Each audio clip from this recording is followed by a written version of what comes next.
السلام عليكم، مرحبا بكم مره اخرى في قناه طبخ ومعرفه مع نجمه، مع وصفه جديده. اليوم جيت نشارك معكم واحد الغديوه اللي غادي نطيبها ليا ولوليداتي، بسيطه بمكونات سهله. كما كتلاحظوا عندي هنايا واحد البلاستيكه، ها هي فيها الدجاج. على بركه الله غادي نبداو بالصلصه باش نقط الدجاج ديالي. اش كنحتاجو فيها؟ كنحتاجو فيها ياغورت مسوس. قبل ما نبدا بالنسبه لهاد المقادير، يعني على حسب الكميه ديال الدجاج اللي غادي طيبوا للغدا. كما قلت لكم انايا هاد الوصفه اللي غادي نشارك معكم اليوم الغديوه ديالي انا وليداتي، يعني ما غنحتاجش بزاف. بالنسبه مثلا اللي عنده دجاجه او جوج دجاجات او اللي عنده الناس، يعني غيحاول يدوبل هاد المقادير على بركه الله.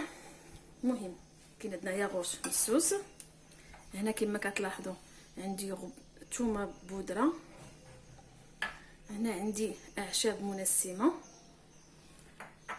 خرقوم البلدي، شويه ديال الابزار، هنايا بقات عندي غير هاد شويه ديال البصله حتى هي غبره، هنا النعناع حتى هويا شمشتو تكرم وطحنتو بحال هكايا، يعني حصلت على هاد البودره كيجي كيعطي واحد النسمه في هاد الاطباق بحال ديال الدجاج اولا اللحم ولا الكفته، كينسم لينا بالحق. كنديرو غير واحد شويه وضامه ديال البنه ديال الدجاج. غنبدا وشويه ديال الزيت على بركه الله.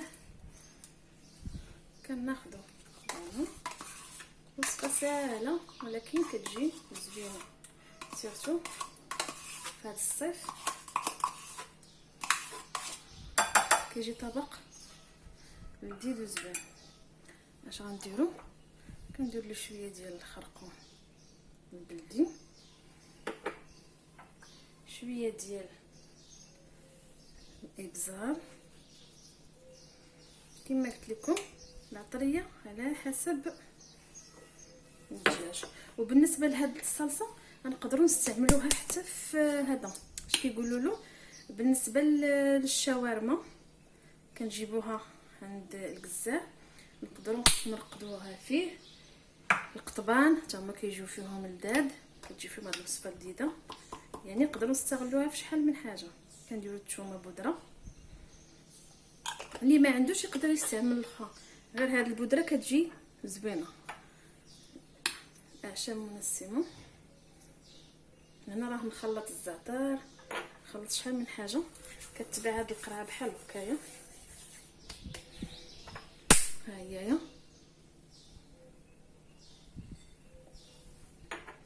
كندير كما تلاحظوا. بالنسبه للنعناع ها هو شويه بحال هكايا صافي. كندير شويه ديال الزيت حتى بحال هكا، تقدروا ديروا حتى زيت البلديه الا بغيتو. وكندير هاد الدويمه صافي، وكنخلط الصلصه ديالنا ها هي جاهزه. وبالنسبه لهاد الصلصه ملي غنقدو الدجاج ديالنا، يعني على الاقل تبقى واحد ساعتين. على الواحد يديرها على 9 يديرها بالليل، يرقد الدجاج ديالو كتجي احسن. كما لاحظتوا الملحه مازال ما درتهاش عفوا، انا راه كنرقدهم وكنخليها في الكونجيلاتور، ملي كنبغيها كنجبدها. ها هي واجده عندي.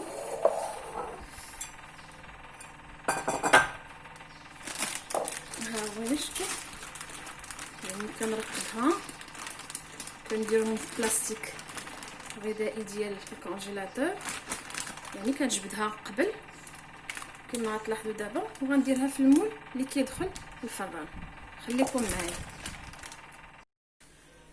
كما كتلاحظوا الدجاج ديالي انا كان ديجا عندي واجد في الثلاجه، كنشدو وكنديرو في هذه الميكا راه كيتباعوا ديال الثلاجه ديال التجميد، اكياس التجميد.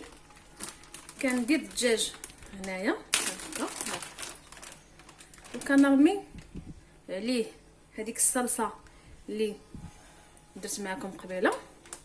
هنا كتلاحظوا حمراء، انا زدت شويه ديال التحميره ولا الفلفل الاحمر.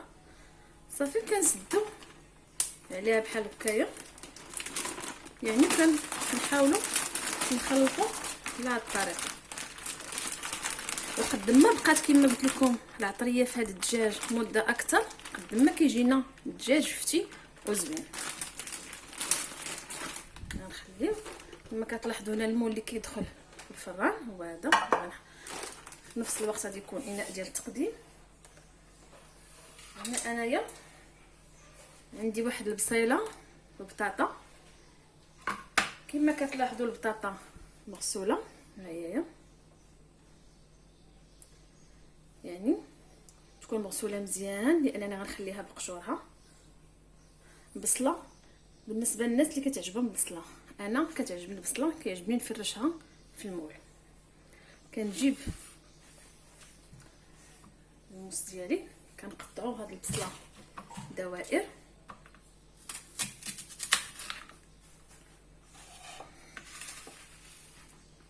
دوائر على هذا الشكل، وكنحطهم في الاناء. نجيب شي موس كبير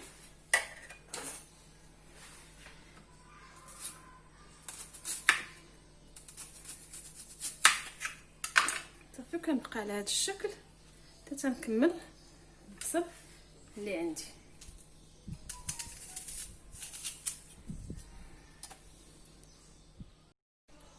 كما كتشوفوا البصله ها هي درتها هنايا. كنجيب الدجاج كنخويه في هاد البلاستيكه، شوفوا كنحاول نعصر الصلصه، ريحتها زوينه بزاف مع دوك الاعشاب المنسمه اللي فيها. ها كنست في الدجاج ديالي. تقدروا ديروا على حسب عدد الاشخاص اللي عندكم. يجي الدجاج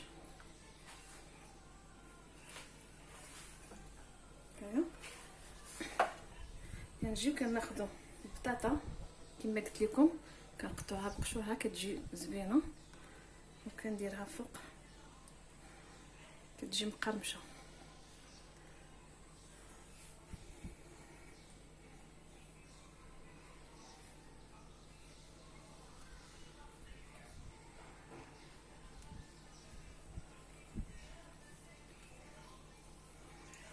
اوكي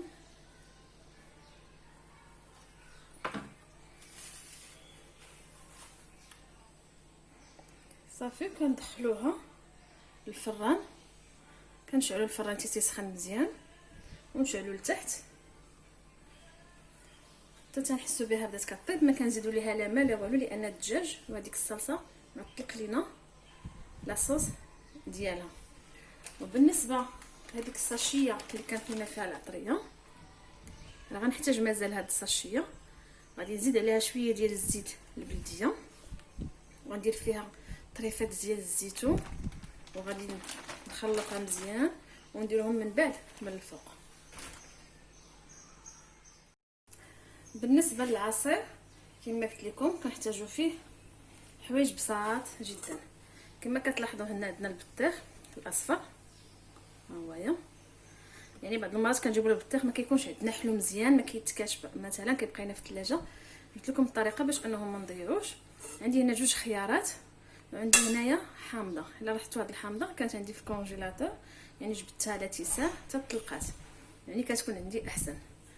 كنقي الخيار، نحاول ما نحيدش ليه الزريعه لانني غادي نصفيه.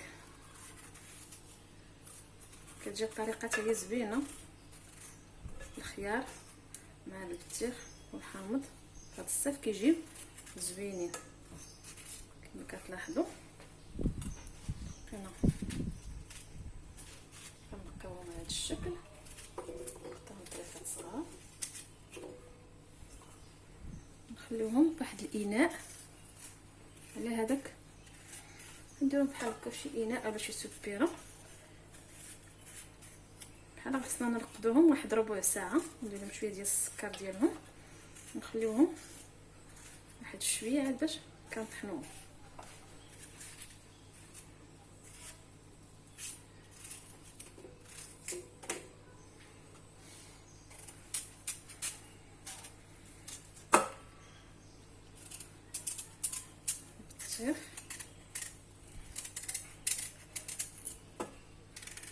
كنقيوه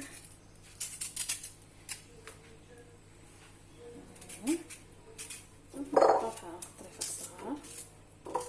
شوف شي غادي تطحن مولينكس الحامضه، ما كنحيدوش ليها قشورها، كنخليوها بحال هكا. هانتو لاحظتوا في الشيء كما كتلاحظوا كتكون كونجليه، يعني ملي كنطلقوها كتهرى. داكشي اللي بغينا. نحاولوا نحلوها ونردوا البال ما يكون عندنا فيها العظم باش ما يتمرش لينا العصير. بحال هكايا كنقلبوها مزيان صافي. من بعد كنقطعوا حتى هي طريفات صغار باش ما تخسرش لينا مولينكس ديالنا. كنقطعوا داكشي كله طريفات صغار باش نعاونوا الطحانه ديالنا.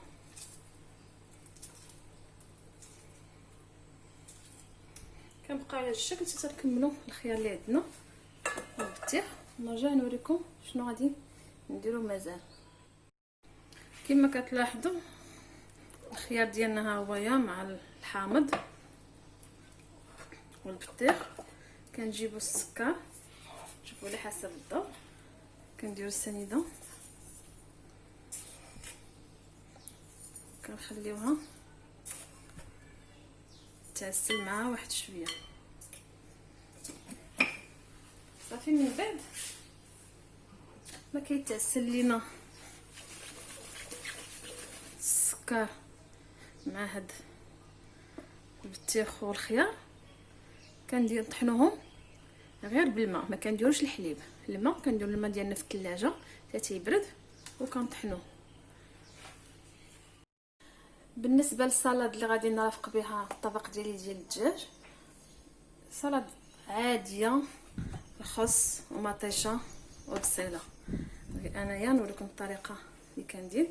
يعني غنقطعها رقيقه بهذا الشكل.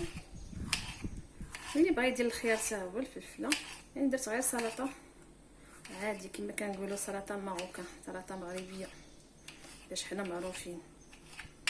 شفتوا نقطعها بحال هكا. بالنسبه للخس ما كنقطعوش بالموس، كنحاول نقطعو حتى هو غير بيديا، كيجي بحال هكا احسن وما كيلواش لينا دغيا، يعني كيبقى شاد لينا. نقدروا نوجدوها على اتساع والخص ما كيدبلش. ملي كنقطعوه بالموس كيدبل لينا. المهم انا جيت نشارك معكم الطريقه باش كندير السلطه ديالي. كنتمنى انها تنال الاعجاب ديالكم وتجربوها.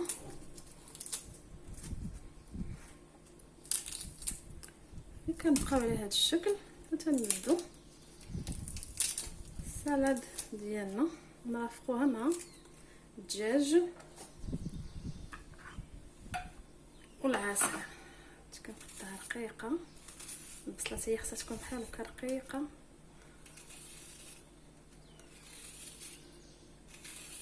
شفتوا نبقاو على هذا الشكل حتى نكملوا جميع المقادير، عفوا جميع الخضره اللي عندنا. كما كتلاحظوا السلطه ديالنا ها هي واجده، النهضه هي كتوجد.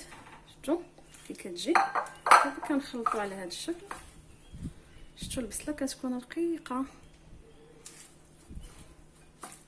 صافي. كندير لها شويه ديال الملحه وشويه ديال الابزار،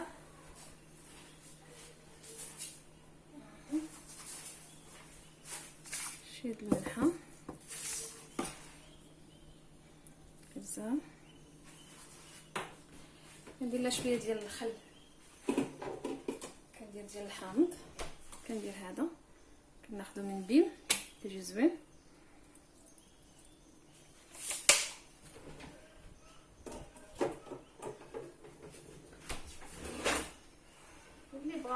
ندير ليها الزيت اللي كيديرها، اللي ما كيفضلش فيها الزيت بلاش.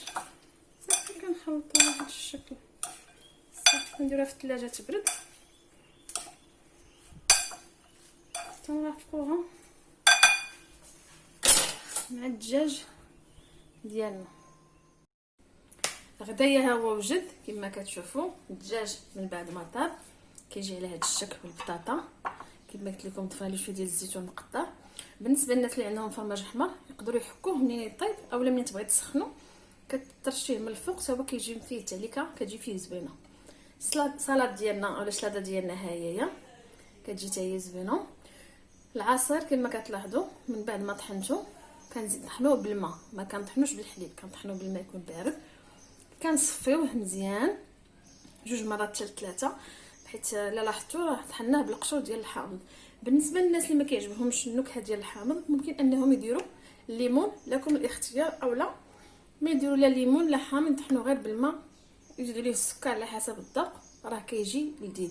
الا لاحظتوا راه درت غير قياس قليل وخرج ليا هاد 2 قريعات، يعني خرج ليا تقريبا 2 اطرو، يعني كيخرج مزيان.